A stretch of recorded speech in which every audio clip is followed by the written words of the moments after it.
अपना परिचय दे दीजिए।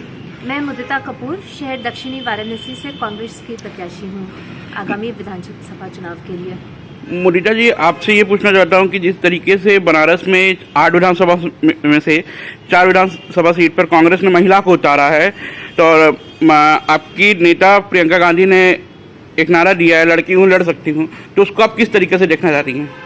जी, मैं ये मानती हूँ कि ये एक सामाजिक बदलाव की शुरुआत है और महिलाओं को मुख्य धारा से जोड़ना और राष्ट्र निर्माण में उनका पूर्ण सहयोग करने के लिए एक बहुत ही नया और बहुत ही इम्पोर्टेंट कदम है। इसमें ये शुरुआत बहुत अच्छी है और महिलाएं जब अपनी शक्ति को पहचानेंगी और इसमें जुड़ेंगी और अपने घर के दायरे से थोड़ा बाहर आएंगी तो एक कंस्ट्रक्टिव और सकारात्मक राजनीति की शुरुआत होगी। मुदिता जी, आपको देखा जाता है कि आप समाज सेवा में बहुत ज़्यादा योगदान अपना दी हुई हैं और पार्टी ने एक नया चेहरा लाया है महिलाओं के बीच, और किस तरीके से आप महिलाओं को प्रेरित करेंगे कि कांग्रेस का साथ दें? जी देखिए, मैं एक पारंपरिक परिवार से हूँ, पक्के महल की पली बढ़ी हूँ, पर मेरे परिवार ने मुझे शिक्षित किया और शिक्षित करके आज मैं एक आर्किटेक्ट हूँ। मैं अपना आर्किटेक्चर का प्रोफेशन प्रैक्टिस करती हूँ और इस वजह से एक अपने पैरों पे खड़े होने की शक्ति मुझ में है, एक सोचने की शक्ति है। तो महिलाओं तक मैं ये मैसेज ले जा सकती हूँ कि मैं भी आप ही के क्षेत्र से हूँ, आप ही के जैसी हूँ, और अगर मैं पढ़ लिख कर आगे बढ़कर अपनी संस्कृति, अपनी धरोहर और राष्ट्र निर्माण में अगर योगदान कर सकती हूँ तो हर एक महिला ये कर सकती है। अगर बात देखी जाए तो कांग्रेस पार्टी ने जो रोजगार की बात की है, 10 लाख रोजगार देने की, तो उसको किस तरीके से देखती है और अपने क्षेत्र में आप किस तरीके से लोगों तक ये संदेश पहुंचाएंगी कि अगर कांग्रेस आती है, अगर आप वहां से प्रतिनिधित्व करती हैं, तो किस तरीके से रोजगार दिलाने में आप समर्थन देंगी और किस तरीके से उस क्षेत्र के लोगों को और साथ ही साथ बनारस के लोगों को रोजगार में आप अपना योगदान देंगी? देखिए, 2-3 चीज़ें हैं मेरे दिमाग में। एक तो यह है कि कांग्रेस पार्टी ने जो लड़कियों की शिक्षा के लिए स्कूटी और टैबलेट का ऐलान किया है, तो उससे लड़कियां शिक्षित होंगी जब, तो निश्चित तौर पे उनको आगे रोजगार में मदद मिलेगी। और दूसरी चीज़, जो शहर दक्षिणी का क्षेत्र है उसमें जो महिलाएं हैं वो बहुत दक्ष हैं, बहुत सारे कार्यों में, कॉटेज इंडस्ट्री टाइप की चीज़ों में बहुत दक्ष हैं, तो उनको एक और ऑर्गेनाइज प्लेटफॉर्म प्रोवाइड करके उन कुशलताओं को बाहर ले जाया जाए। आर्ट एंड क्राफ्ट रिलेटेड वहाँ पे बहुत चीज़ें होती हैं, चाहे वो वीविंग हो, चाहे मेटल वर्क हो, चाहे वो खिलौनों का कार्य, ये सब चीज़ें वहाँ पे बहुत होती हैं। तो उन चीज़ों को बढ़ावा दिया जा सकता है कि कैसे हाथ से बनी हुई चीज़ों को महिलाएं प्रमोट कर सकें। अगर बात ये की जाए कि दक्षिणी विधानसभा में पिछले 7 बार से भाजपा का कब्जा है, तो इसको आप किस तरीके से देखेंगे? क्या आपकी फाइट कठिन भी मानी जा सकती है? कि कभी भी फाइट आसान तो होती नहीं है। फाइट इसलिए है क्योंकि वो कठिन है, पर क्योंकि हम सकारात्मक मुद्दे लेके सामने आ रहे हैं, हम उन चीज़ों को लेके सामने आ रहे हैं जिनसे हमारे दैनिक जीवन में इम्प्रूवमेंट हो। हमें उन मुद्दों की बात नहीं करनी है जिससे नेगेटिविटी फैले। तो अगर हम पॉजिटिविटी लेके चलेंगे तो ज़रूर ये मैसेज जाएगा और बदलाव इसी से। अभी तक आप एक समाज सेवा के रूप में कार्य कर रही थी और अब राजनीति के थ्रू किस तरीके से आप अब देख रही हैं इस चीज़ को? कुछ नया चीज़ आपके लिए होगा? देखिए, हर समय कुछ कंस्ट्रक्टिव, मैं आर्किटेक्ट हूँ, हमारा काम ही है निर्माण, कंस्ट्रक्शन, तो ये एक बहुत ही स्वाभाविक रास्ता है। समाज सेवा, राजनीति भी तो समाज सेवा ही है, समाज को इम्प्रूव करने की कोशिश है। नहीं, समाज सेवा है, पर अभी तक आर्किटेक्चर के रूप में आप कार्य करते हुए आ रही हैं और एक नया पहलू, एक नया कदम आपने रखा है, तो क्या है उसका नया विजन, क्या मिशन लेके आप आगे बढ़ेंगी? यही, एज एन आर्किटेक्ट मैं क्या कंट्रीब्यूट कर सकती हूँ, जो शहर है, पुराने शहरों में कैसे नई सुविधाओं को अच्छी तरीके से इंटीग्रेट किया जा सके, ये मेरा ये योगदान रहेगा और यही उस क्षेत्र का सबसे बड़ा चैलेंज है। और अगर बात की जाए कि कुछ क्षेत्र अभी भी दक्षिणी में देखा जाए तो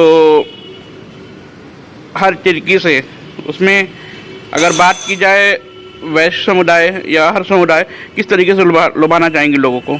कि व्यापारी वर्ग की अपनी अलग समस्याएं होती हैं और क्योंकि मैं खुद एक व्यापारी परिवार से हूँ तो इन समस्याओं को देखती हूँ, समझती हूँ, तो मदद करने में मैं पूर्ण तरह से उसमें सूटेबल रहूँगी। ये जो अभी वर्तमान में जो चल रहा है, पहले चरण का चुनाव हो चुका है, तो आपके पास बहुत कम समय भी देखा जाए और आप एक नया चेहरा माने जाए कि तुरंत आपने राजनीति में आते ही प्रत्याशी के रूप में चयन हुआ आपका, तो इस तरीके से आप क्या देखना चाह रही हैं और क्या सोच है आपकी कि किस तरीके से आप इसमें काम करेंगी? जी, मेहनत तो पूरी करनी पड़ेगी। जैसा कि आपने कहा समय कम है तो दिन रात एक करके मेहनत करनी पड़ेगी। पर ये हम लोगों के लिए इसलिए नया नहीं है क्योंकि मेरा परिवार और मेरे पति काफ़ी सालों से इसमें काम कर रहे हैं। उन्होंने ज़मीन पे काम किया है कोरोना काल में, और अन्य समय में भी मैंने कंधे से कंधा मिलाकर उनके साथ हर संभव काम किया है। पीछे से किया है, आगे से नहीं किया है, पर काम तो किया है। तो इसलिए पूरा कॉन्फिडेंस है और हम लोग श्योर हैं कि हम लोग एक अच्छी लड़ाई लड़ेंगे। अभी तक एक बात आती थी कि हर पुरुष के पीछे महिला का हाथ है, तो इस बार क्या रहेगा कि एक महिला के पीछे पुरुष किस तरीके से खड़े उतरते हैं? और साथ रहेंगे, साथ महिलाओं और पुरुषों की इक्वल भागीदारी है, और यही संदेश लेके हम आगे जा रहे हैं। क्योंकि दक्षिणी विधानसभा क्षेत्र ऐसा क्षेत्र है जहाँ पे अभी तक बहुत ही कम मात्रा में महिला प्रत्याशी के रूप में देखा जा रहा था, और इस बार कांग्रेस ने बनारस में 8 विधानसभा क्षेत्रों में से 4 महिलाओं को प्रत्याशी के बनाया है। तो इसमें क्या है आपके खास कि किस तरीके से कांग्रेस नेतृत्व का बोलना चाहेंगे कि भरोसा दिखाया तो उस पर कैसे खड़े होंगे? मैं बहुत आभारी हूँ प्रियंका गांधी जी की, क्योंकि ये सोच एक शिक्षित, पढ़ी लिखी और प्रोग्रेसिव सोच की महिला की ही हो सकती है।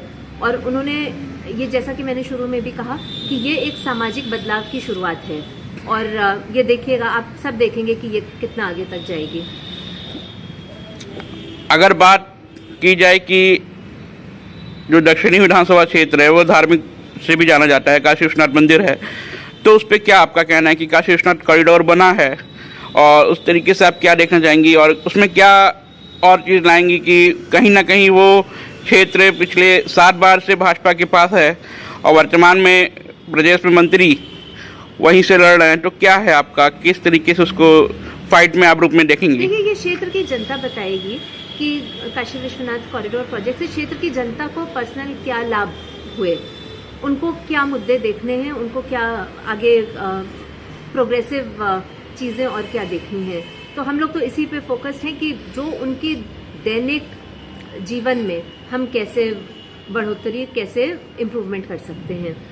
धर्म एक तरफ है और हमारा डेली लाइफस्टाइल और हमारा रोज़ की ज़रूरतें वो अलग चीज़ है। अंतिम में एक प्रश्न पूछना चाहूँगा कि किस तरीके का अनुभव आपको लग रहा है, क्या एक्सपीरियंस अभी वर्तमान में अगर देखा जाए तो घोषणा होने के बाद से आपका किस तरीके से मतलब कि इमोशनली अटैचमेंट हो या एक्साइटमेंट हो, तो उस पर क्या आप बोलेंगी? देखिए, ये मेरे लिए नया तो है। हम लोग कर्मठ लोग हैं, काम हमेशा करते हैं। मैं पीछे से करती थी, अब आगे आने का मौका मिला है, तो एक नया एक्सपीरियंस है, पर बात काम करने की है, काम करते रहेंगे। तो आज आपका पहला दिन है, आज आप प्रचार में उतर रही हैं, पहले दिन जी, तो क्या लग रहा है, किस तरीके से लोग स्वागत करेंगे? और उस क्षेत्र की मैं पली बड़ी हूँ, वहाँ की बेटी हूँ, वहाँ की रहने वाली हूँ, पूरी जिंदगी मैंने वही जाना है, तो मुझे पूरा कॉन्फिडेंस है कि मुझे हर जगह प्यार और समर्थन मिलेगा, उसमें कोई दो राय नहीं है।